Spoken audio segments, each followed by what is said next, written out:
Without further ado, I do want to welcome the other friendly face on the screen, which I will promote her to the stage now. Excuse me. Mimi Sheriff, my gosh. Mimi Sheriff is our first ever International Alumni Series guest speaker. Mimi lives between worlds and calls Zimbabwe, Ethiopia, and St. John's home. She began her career working with international nonprofit organizations before joining the St. John's tech industry with Bluedrop Learning Networks.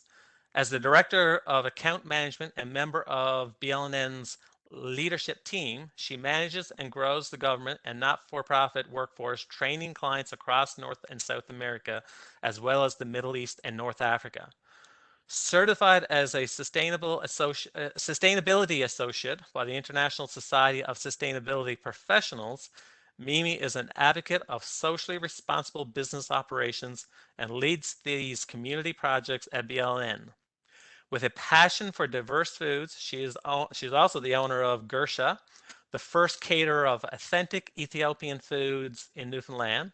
She also sits on the board of directors for the St. John's Farmers Market and the Genesis. I don't know how you find the time to do this. Mimi has a bachelor's degree in gender studies and a bachelor's of law from she has a bachelor's degree in gender studies at Memorial and a bachelor's of law from the University of Cape Town, South Africa. She has a master's in gender studies from Memorial and a graduate diploma in social responsibility and sustainability from University of Toronto. Welcome, Mimi, and thanks for agreeing to do this with us today. Thanks, Chris. I'm looking forward to the chat. Well, I know you have lots of interesting things to share, but again, I'm going to start off with a few questions, but I do want to encourage people to ask questions as we're going through this. There's no wrong spot to ask a question. Like I said, I'd rather you, the viewers, to be asking those questions. I can see at least one person filled in the Q&A.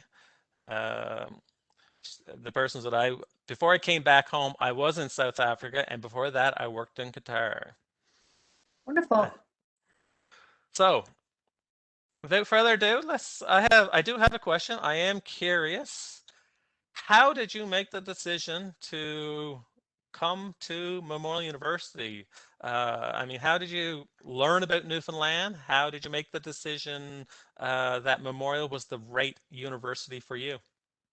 Yeah, so when I had graduated from law school, I knew I wanted to do a master's program, and I have a lot of family that live in the US, but I think, Canada's close enough. So I started looking for a bunch of universities. Honestly, I had never heard of Newfoundland, didn't even know it was a part of Canada. So I didn't know about MUN initially, but I was looking for a gender studies program specifically. And I happened to meet an advisor for Canadian universities while I was in Zimbabwe, and she had recommended MUN. Like, she had said, they have a great gender studies program. It's a lovely place. You should check them out. And I didn't think anything of it. I was like, all right.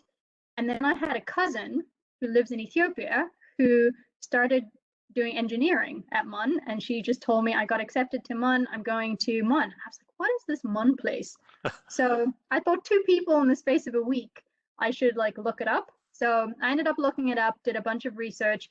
I ended up deciding that it was probably best for me because the program that I wanted to do, so the Master's in Gender Studies, it was the only university at the time that allowed you to do your Master's through an internship placement instead of having to do a thesis for the Master's in Women's Studies. And then they were so easy to communicate with them, and they gave me a great funding package. So I said, thank you, parents, for supporting me. I think I'm good now. And yeah, and that was my deciding factor. And I had a cousin coming, so that was exciting as well. Interesting. Now, I'm from rural Newfoundland, so I'm a 3.5-hour drive from MUN, and I think that move was a little daunting for me, but I can't imagine what it must be like for to come from another country, another culture, and especially if you're coming from a warm climate or something like that, it has to be a little jarring, to say the least, that upheaval and that change and stuff like that. So I'm just curious, what was how did you, what were your impressions those first couple, that first month, that first day, upon arriving in St. John's and starting Memorial University, starting a new life, essentially? Yeah. So, I mean, I think for any international student, when you make a decision to go somewhere else, I hope you've kind of accepted that it's going to be different, whatever that is. Like, so I knew that. I knew that it was going to be cold, but I think knowing something and experiencing it are two very different things. And so when I actually experienced, my first impressions when I first got here, I was like, okay, there's not that many people, and it's really really windy. um, and yeah, so I think my first at least week or two, I was a little apprehensive about where I was. It just wasn't what I was used to. I was used to very busy cities and loud noises and lots of different people. Um, and I stuck out quite a bit. So I thought, I was like, like I wasn't entirely sure. It took some warming up in after my first couple of weeks. But I think that's with any student coming to a new place. No, warming up literally and figuratively. Uh, But mhm. what time of the year did you actually show up here? So I came in September. So it was Okay. it was the fall, yeah. And it was cold and windy. So I thought this was supposed to be the warm, like the hot part of the year. So I guess you've learned. I Uh, in terms of making that move, I mean, you were giving up a lot. You were leaving. I guess for the most part, you're leaving your family, you're leaving your friends, and all that behind to go on this new adventure. Uh, how did you deal with the that isolation of being away, being separated from family and friends? It's not like you can jump in a car and like me and drive 3.5 hours. I'm just curious how you deal with that. Yeah, and I think that's very real. Like while you accept that you're going on an adventure and you're doing this knowingly, or you're coming, you do leave behind everything else that you knew, all the people that loved you, that cared about you, that looked out for you. So there were some definite moments where there were some nights of loneliness. I remember like bonding with Criminal Minds. Like I used to watch Criminal Minds quite a bit. That used to play on TV. So it's a little morbid, but I spent quite a bit of time in like my hotel. I was in a hotel for the first month. Kind of feeling a little sorry for myself, but then also remembering like, you know what, you have an opportunity here. Like you're here for a reason. Like you picked this, and so it's to accept that your family and friends will always be there for you, just in a different place. I prioritized speaking with them as often as I could. It's difficult because you get into the run of life and you forget sometimes, but I use WhatsApp religiously. I'm sure everybody else does. We used to Skype back in the day, and now you can do FaceTime. So there's a lot of communication back there, but I also made a very conscious decision to create a new life here as well, because there's no point in constantly living in the life that you had kind of left to move on to something else to try. So that really helped me, was reminding myself that I'm here for a reason. I've picked a new place. Let me try and make the best of it, but let me make sure to keep in contact with my family and answer those calls when your parents call. Always answer the calls. So that helped. That's good advice for everybody listening out there. Always answer the calls from your parents. Um, no, is interesting. I guess to a certain extent, I mean, you're probably a little bit luckier today than even the ones that came 10, 15 years before you in regards that you do have technology to help bridge some of that divide. You're not just generations before would have only had a phone or the written letter, so to say. But I guess technology has helped alleviate some of those stresses for sure. Tremendously. You can FaceTime, you can show, your friends or your family where you live, the city. I've gone on walks and shown people, what the place looks like. So there are definitely ways to bring them here until they come and visit themselves, and make them feel a part of your life, the same way that you want to be kept in the loop on what's happening, the life that you left behind. Um, how did you go about not to change the subject too much, but how did you land on gender studies? What drew you to that discipline? And I mean, you talked about how you got here, but how did you land on that piece? So I mean, gender studies for me, was like, as a young feminist, I knew that I wanted an interdisciplinary program, and gender studies allows you to do that. It allows you to, kind of dissect the world and really think critically about the world, and the way that we place ourselves in it. And that's the reason why I chose the program. And ultimately, I wanted a career in international development. And so, just very practically, you don't really get those jobs that easily, at least in international organizations, without a master's program. So at first, it was a means to an end. It was, this is an area I'm interested in, and it will help me in my career progression. So that's why I chose the program, obviously out of personal interest, but then also to further myself in getting a job. Okay, I'm going to switch gears there a little bit because, as I said, when questions come in, I do want to bring them to the forefront more than just questions I have for you. Great. So I do have one question here, and somebody wants you to talk a little bit about your career experience. How do you get working experience and join in a tech company with gender study background? That is an excellent question. Um, so from my perspective, and I think everybody has a different path on how they got, to different places. Um, so for me in particular, I was not applying for jobs in the tech sector at all. Like, as I've mentioned, my background, I have a law degree and I have women's studies background. I had nothing to do with the tech sector. But what that affords you is, I think sometimes we limit and we don't think about the different options. Like, especially as a student, you don't really know all of the different types of jobs that there are actually in the different industries. So, and that's something that that kind of opened my mind. How I got there is when I started applying for jobs that I thought fit, with my kind of background and what I needed. And it just so happened, like in my particular case, it was a friend of a friend who met the CEO of Bluedrop on a plane. So it was and they got to talking, and he said, "Do you know anybody that has a legal background who likes writing and talking to people?" And my friend just happened to say, "I know somebody. I don't know if she wants to work in the tech industry." And that is essentially how it happened. She got his business card. I sent him my resume. I went in. I did a couple of interviews, and I got hired.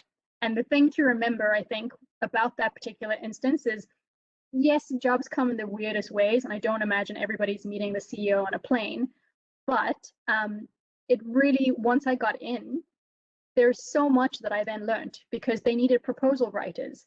They needed, folks to work with their legal department. They needed project managers. And these are all things that you learn on the job as well. Like, you have these skills that you learn from, the background of women's studies, being able to read and critically think and analyze. And then on the job, I got taught many things. I now, have enough knowledge to be annoying to a developer. I can't code, but that's not my area, right? I work on the business side of the business.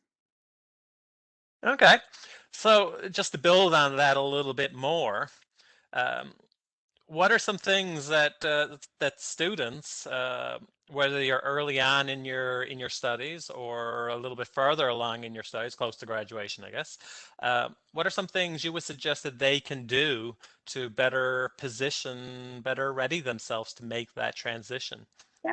So I'll say that in Newfoundlands particularly, the opportunity to go and volunteer. So when you're a student, and I know that that's difficult when you have assignments and you have to study, but if you can find like different organizations, I'll use the farmers market as an example. That is a great place to volunteer your time, because then it allows you to open up your social networks. So as international students, and I'll say this because I obviously was an international student, I kind of got out of my comfort zone. I made friends with a lot of people from Newfoundland as well. And that allows you, and when you open yourself up to, when you're volunteering, when you're allowing yourself to know who else is in the community outside of the university, because the university is very consuming. You forget that there's a whole world outside, and that's where the jobs are, really. They're Yeah. outside. So really getting out there and volunteering, seeing if you can expand your social networks that way, and really learning about what the companies are, and actually reaching out. You'd be surprised. So LinkedIn is your friend as well. Like, I have sent direct messages to numerous people who I was interested in their business or wanted to know a little bit more. And people are generally pretty gracious with their time. If you are targeted, if you're specific, if you know what it is that you're trying to ask or what you think you can offer them, reach out to them, and ask a couple of questions. People are likely to kind of respond back and want to help. But I would go back and circle back to, if you can find opportunities to volunteer in organizations, whether it's a not-for-profit, whether it's in a particular company, you can say, you know what, can I do some data entry for you? Can I do some work that you think that you could do as a student? Take those opportunities, because you really never know where they will lead and who you would meet. You would be surprised by the people that we hire and how we actually met them. Yeah, it's interesting, some of the things you say there. I mean, I've worked in career development for 10 years. And one of the pieces of advice I gave students, and that's sort of what I'm pulling from some of the threads you're talking about, is uh, you might not like sales, but there's one thing you have to learn how to sell, and that's yourself. You have to grow those networks, and volunteer is a great way to build that resume. And if you're interested in staying in Canada, it's a great way to build that resume. You mentioned LinkedIn. Another one I would mention too that's near and dear to Newfoundland is Global NL Network. That's made up of Newfoundland and Labradorians, and there's a lot of MUN alumni on that framework, and it's a networking framework is what it is. So for those of you listening here today, you might want to check out Global NL. If you check out our website, we do have information on them as well. So Yeah. do go and check it out. So in terms of the yeah, so it's really about building your networks, and any way you can build those networks is probably the big piece I take away from what you're saying.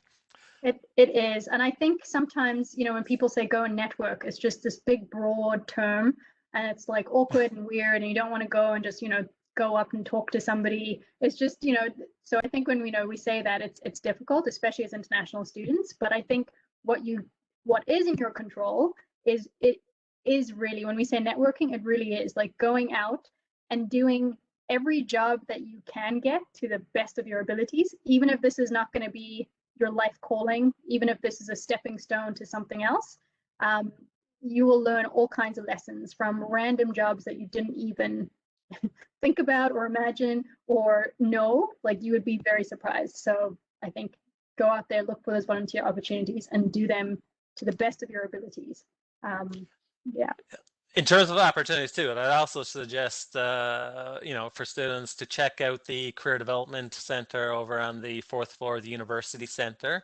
They have career advisors over there who can speak to you about informational interviews. They're also the ones who run the on-campus employment programs like MUSEP and ISWEP and stuff like that. So that's another way of building your experience on campus, is to do some of those positions. Again, it's whatever you can do to grow your networks is what you're really trying to do. Yeah. So, is there any other advice you'd give to students from building their if they want to stay here in Newfoundland, I guess, or they want to stay in Canada, we'll broaden it a little bit. What kind of advice would you give to them, or what are some of the best practices, I guess, you've learned to help make that transition, or uh, that you can hand off to some of the students listening here now? So definitely, I think that the first thing is looking for those opportunities while you are, a student to volunteer. Some of it is also doing research on the companies that are actually within the community. So if you're interested, in St. John's, for example, or Newfoundland in general, Newfoundland and Labrador, reaching out to and finding out, say, okay, if I wanted to find out about businesses, where would I go? So reaching out to St. John's Board of Trade, for example, understanding, what they do and what the businesses there actually offer. And you'll find that I know that there are some companies that sponsor students to come to networking events, but you wouldn't necessarily know that unless that you had reached out to the organizations and shown interest. If you're also looking, sometimes when people are not necessarily looking for applications at that particular time, working on your resume, ensuring that you're updating it with relevant information, showing initiative, and sharing them with recruiters at different times, so with different organizations, whether they're the HR departments. That's a good practice in and of itself as well, to see what else is out there. And I think I'd probably also say, don't get too disheartened. Like, getting a job is a job, is the way that I always think about it. Like, it takes work to actually get Great a advice. job. Yeah. So don't so when we're saying, like, get this experience and try and, like, reach out to people, it's uncomfortable. Nobody likes doing it. Nobody, so maybe some people thrive on approaching strangers, but you do that, you show your enthusiasm, you show your willingness to learn and wanting to, stay and do that, and somebody will pick that up. But yeah, like, you got to put a bit of work into your job search. Okay, I have another question there from an online viewer, and it goes back to your your women's studies. They want to know, did your background in law help with women's studies?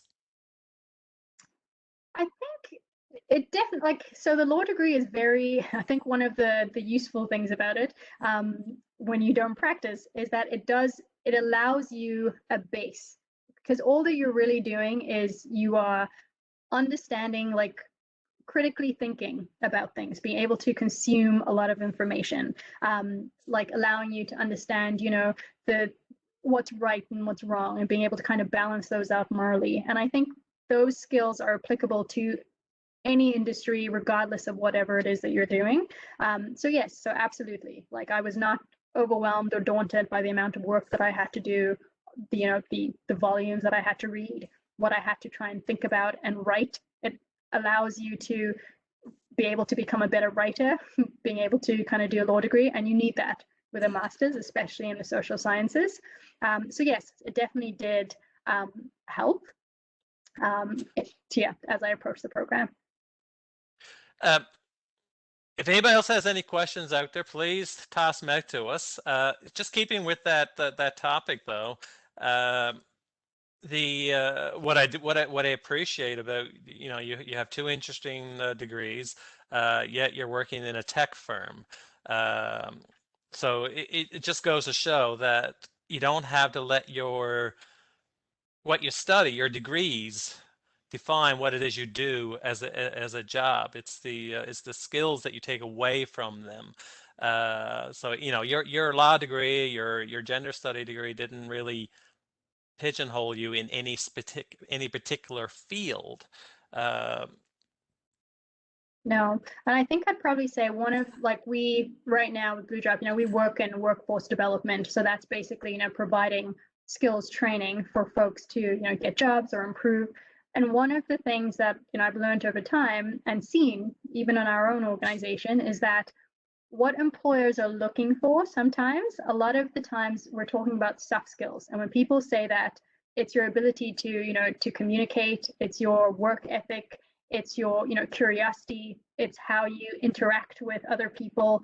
And if you have those core foundational skills that you could have gotten, through the classroom, through volunteering, through life in general, if you're able to show those, then you become somebody trainable. You then become somebody that the organization is like, this is great. They've got the foundations. Now let me give them the skills and the training to become a certified project manager.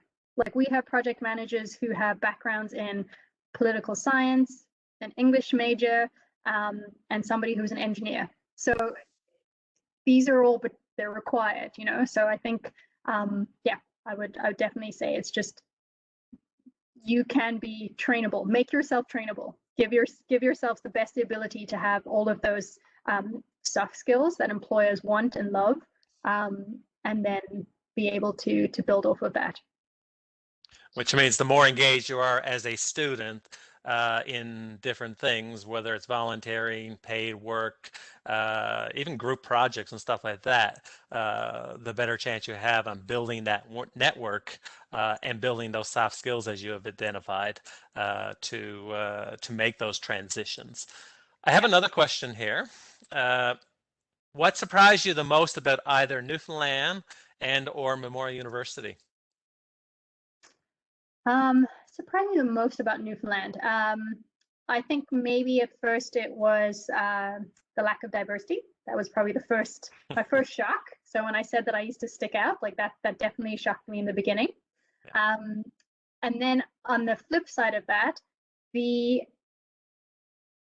like having people stop when you try to cross the road, like how it felt like a community, like outside of the university. So I left after I'd left in my last year of doing my master's. I moved off campus because I wanted to see what life was like, you know, in the like downtown living. And it just like outside there, like people would just stop to say hello and chat, and it was just very strange to have just very communal feel in a place where I didn't know very many people when I was living downtown, but it just it felt very peaceful and safe. And I found that a bit shocking too. It's like, this is strange. But lovely. Just on the diversity piece, I mean, it's certainly you certainly see it here in those regards when you step off of or the lack of when you step off of campus. It's not so much when you're just floating around campus doing your courses and stuff like that, but you know, a lot of times we see people come here and they're drawn to the bigger centers like Toronto and Calgary and Vancouver and places like that where there is more diversity outside of the university. What would you say to what would you say to students in terms of giving Newfoundland a shot? Yeah, firstly, I would acknowledge the pull and the allure of moving to a bigger city. So I wouldn't discount that with anybody's kind of needs, because I've been there as well. Like I've thought that as well.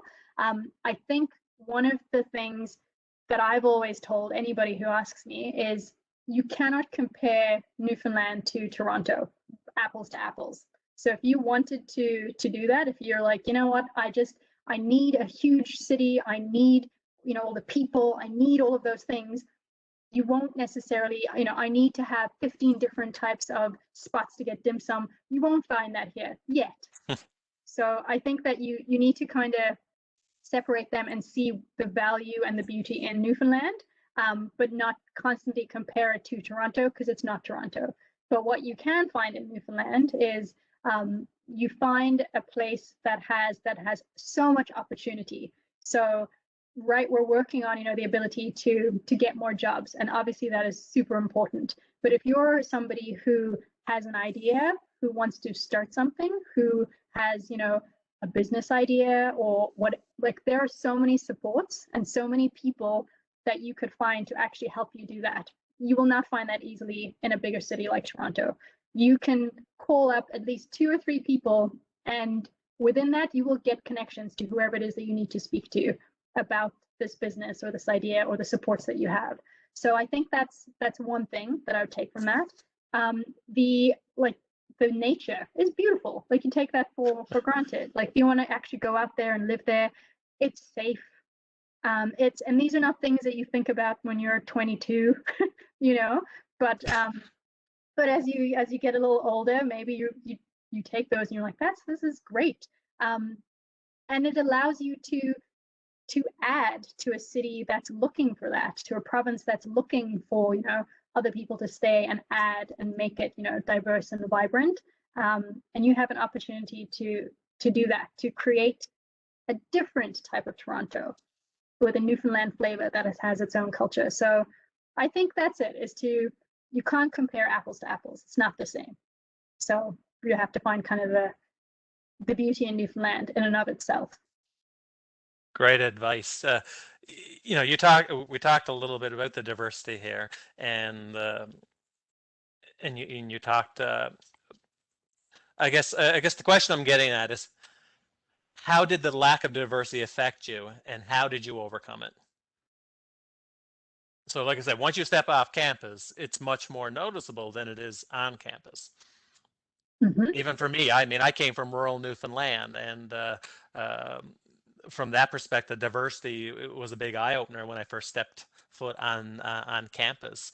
But I'm in the majority, as opposed to you who's in the minority. So how did that affect you, and how did you overcome it? Yeah. So I mean, it affected me and manifested itself in like very different ways. So whether some of them were conscious or subconscious, like I felt like when I was off, campus or anywhere else, I felt like I was like a representative for my whole race, just because I was like, if I do something here, I feel like I'm representing everybody who's doing, everybody who sees somebody that looks like me and thinks that, okay, maybe we don't know how to use a crosswalk if I don't use the crosswalk. But these are just like small, so those are obviously things that I took on myself. Not everybody does that, or thinks that way. And thinking about this is 10 years ago. Newfoundland has become a lot more diverse over the 10 years. And so yeah, so yes, it did affect me in those ways, and that I thought that I needed to, represent a more diverse, like I represented everybody who was a little more diverse, and that made me more intentional in the ways that I did things. On the other hand, I did also seek out, and I had two communities. So I made sure that I had a community of other immigrants, other international students who I was very close with, who made my time here, a lot of fun because we were experiencing things for the first time together.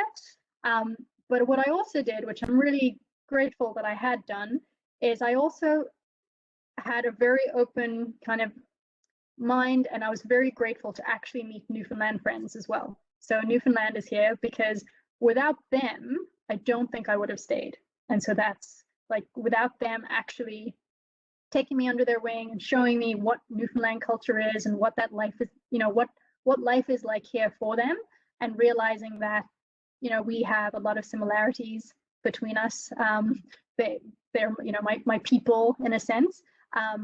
They helped to make Newfoundland home for me, but I made sure that I still also kept in contact with everybody else who understands, because no matter how much people try to understand, it's difficult unless you're going through it, and other immigrants and international students got that. But my Newfoundland friends give me a deeper appreciation of what it means to be here and live here and experience the province here. What has been some of the most enjoyable things that you've experienced here? Oh, I've done it all. Like I picked up I'm like a snowboarder now. Like I broke my body the first year, but I learned how to snowboard. Like, I've gone ice fishing. I go out to the cabins and like I've lived. I feel like I live. I recently got married to a Newfoundlander, so I think now Congratulations. yeah, thanks. So I think, yeah, I have this. That's it. Like I think you kind of make decisions, and you and you realize you don't necessarily lose yourself, but I bring who I am and my background and kind of bring it to whether it's my relationship or my friendships, and try and add a little bit of that to the home that that I'm living in now. You've truly made the most of your experience and were open to whatever was tossed at you. You were, it sounds like you're a very outgoing person to start with, but being open to opportunity is key. I think so. Just say yes. If you have opportunities to do things, even if you're not sure, say yes. Okay, there's a couple of questions here. Um, One individual who's studying here from Thailand.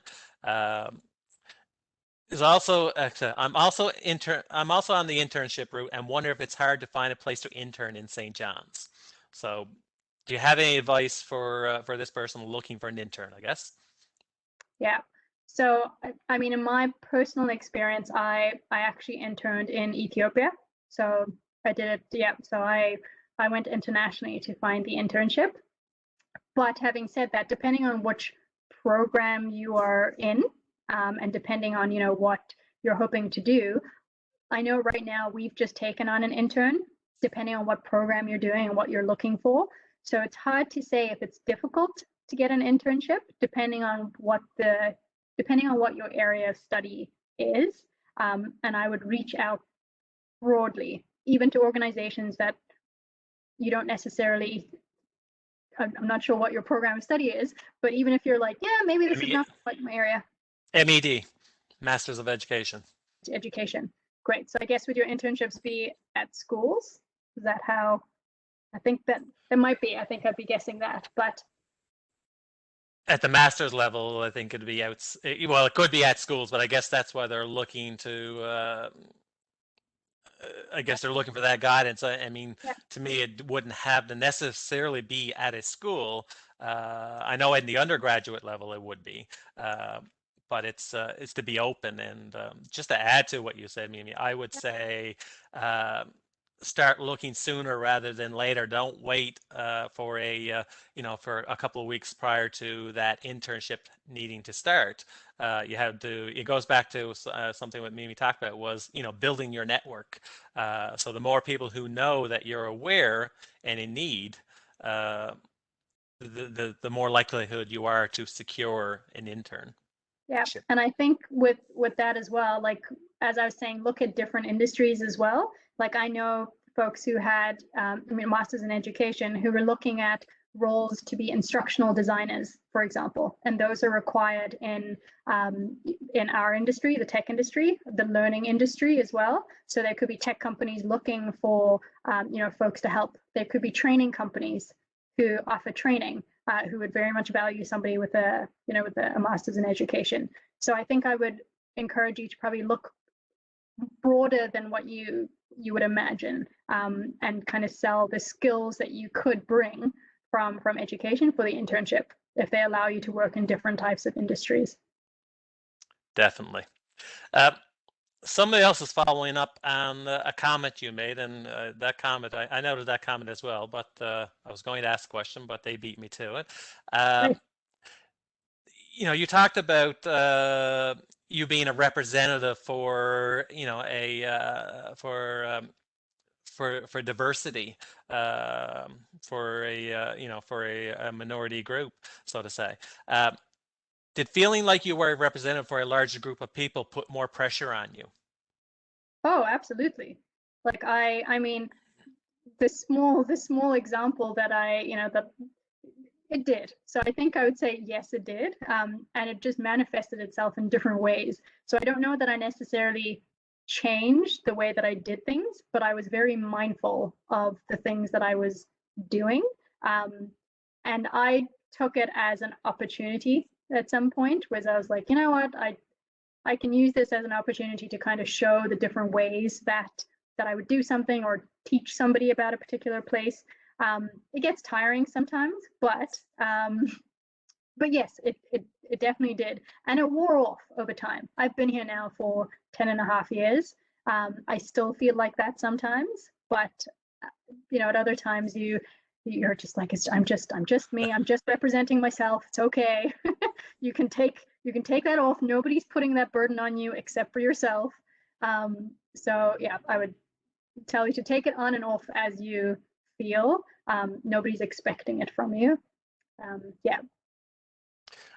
Keep the questions coming, people. Keep the questions coming. Some good, some questions there. I'm gonna sort of change subject a little bit, and you know, you at some point during your studies, you made the decision that, or shortly after your studies, that you were going to make roots here in Newfoundland for whether it would have been for the short term or the long term, um, and so, what is some advice you would give to the students who want to stay here in Canada?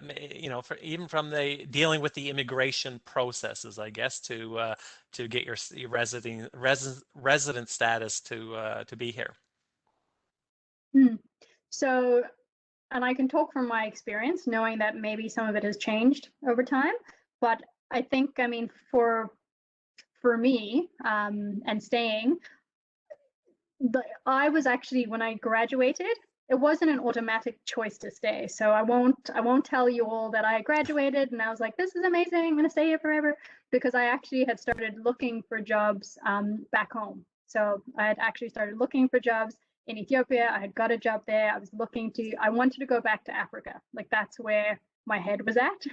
um, and it was my parents who told me, you know what, Mimi, I think you should look into, like, you have options, like, keep yourself open. And if you're international students, I'm sure your parents say this to you as well. Like, keep your options open, see what's there, get some Canadian work experience. And there's nothing to stop you from leaving afterwards. Nothing. And that was very sage advice, so I took that, so I'll pass that on. So if anybody there is like dying to go back home, you're not alone. And so when I went about that route, I did, like, I think one of the great benefits of the Canadian education, I think it's if you've done 2 years, you get a work permit. You can get a work permit after that. So as long as you're kind of working somewhat in your field. And that was a little broad because, right, I got a work permit having graduated with a master's in women's studies working in the tech sector. So it doesn't seem like it's a direct correlation, but I went through that process and used the work permit because it's great to be able to graduate and have a permit. In other countries, it's not easy to graduate as a student and get a work permit to be able to work.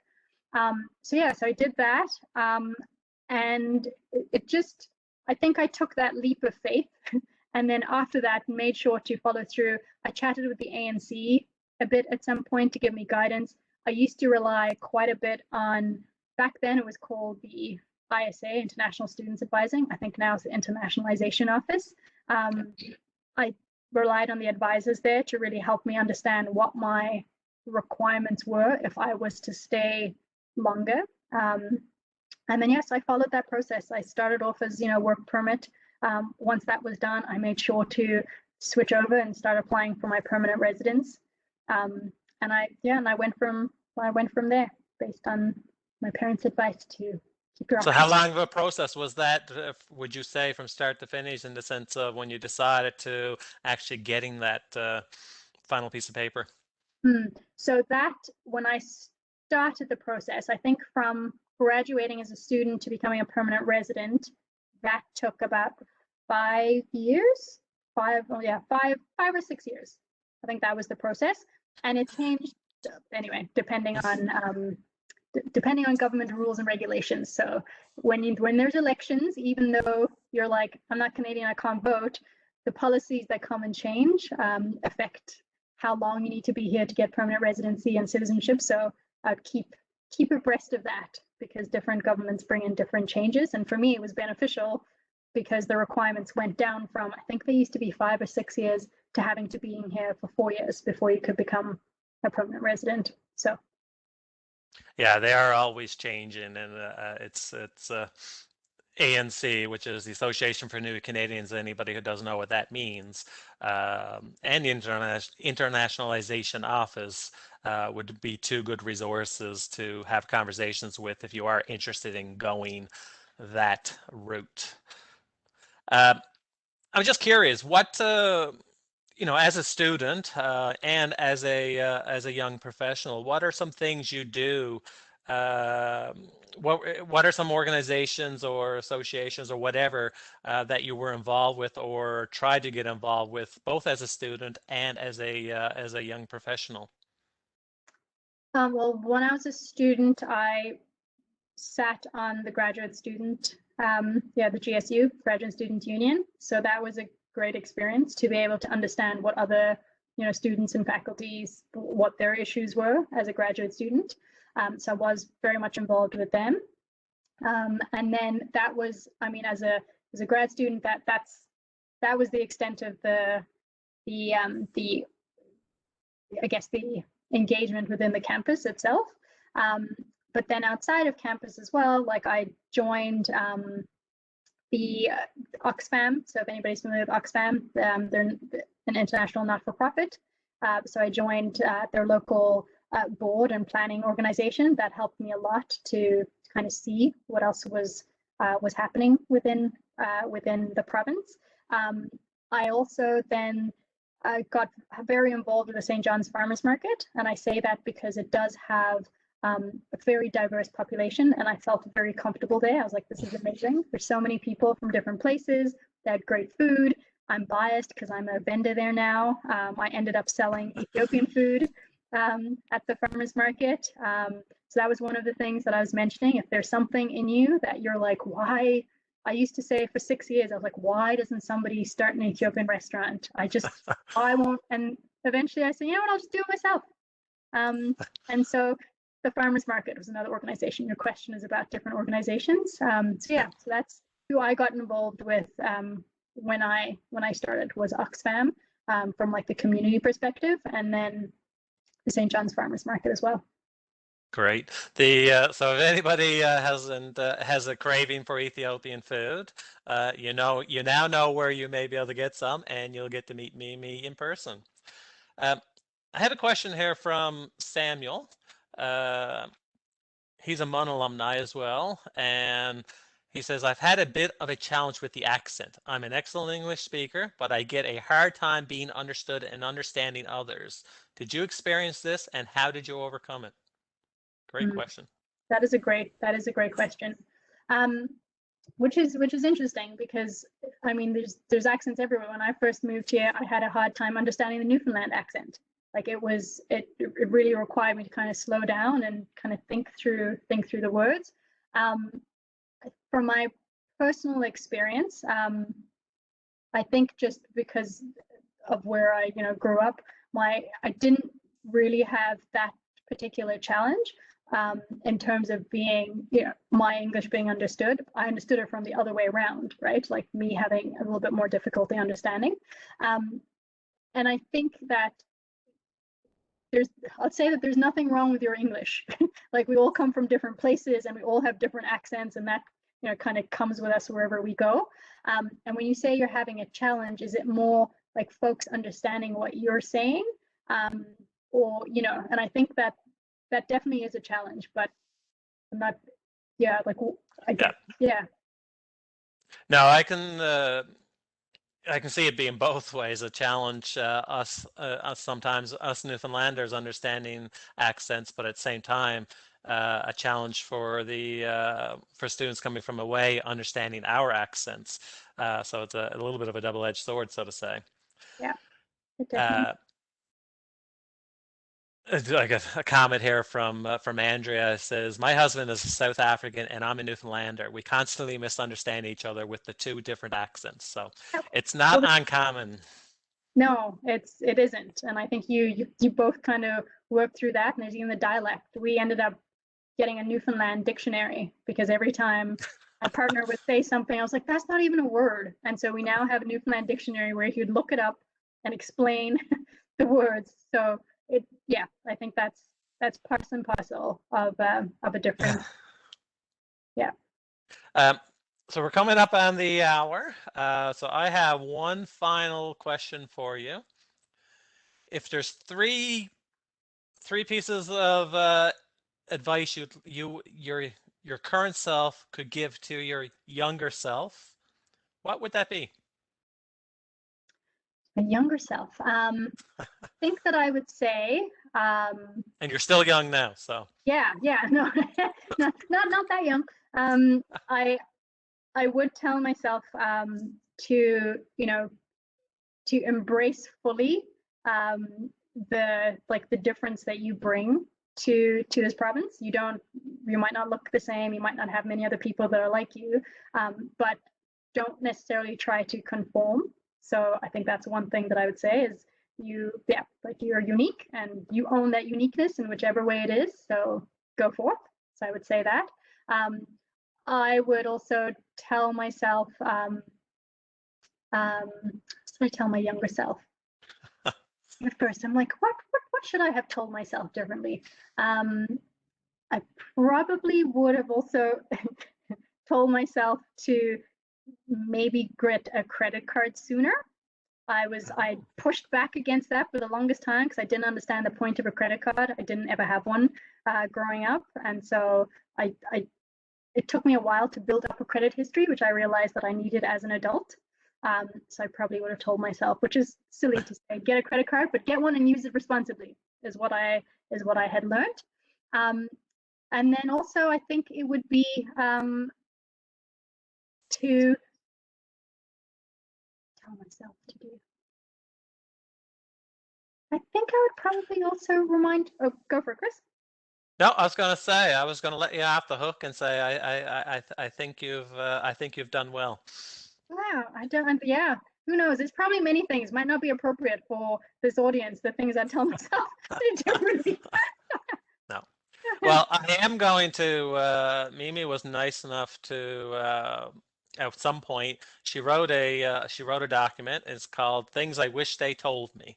It's probably more applicable to a newer student, but I am going to share that up with with everybody on the call after. I'm going to send out an email with a link to the recording as well as a copy of that document. But there's lots of great advice in there, and she actually does talk about the credit card piece that she just briefly mentioned and why it's important to have a credit card. But there's lots of advice that's in there. Some of it we covered off today, some of it we didn't. But I do want to thank you for taking the time and the willingness to share your story, share your expertise, your advice, your knowledge. It's a great start to this series, and we're looking forward to doing more. So thank you. It is my pleasure. I also want to thank all of those out there that were viewing this today for taking it in. I hope you took away some valuable tips from it. And please do check out our website, the Alumni Engagement website. Like I said, we 10,000 Coffees, the book club. We do all kinds of other types of webinars that would be of value to you. So please do check that out. And outside of that, I think that's it. So thank you again, everybody. I hope you get out to and get a little bit of the sunshine that's out there. I'm assuming it's still out there. And we hope you'll join us again in the near future for another one of these sessions. Stay safe.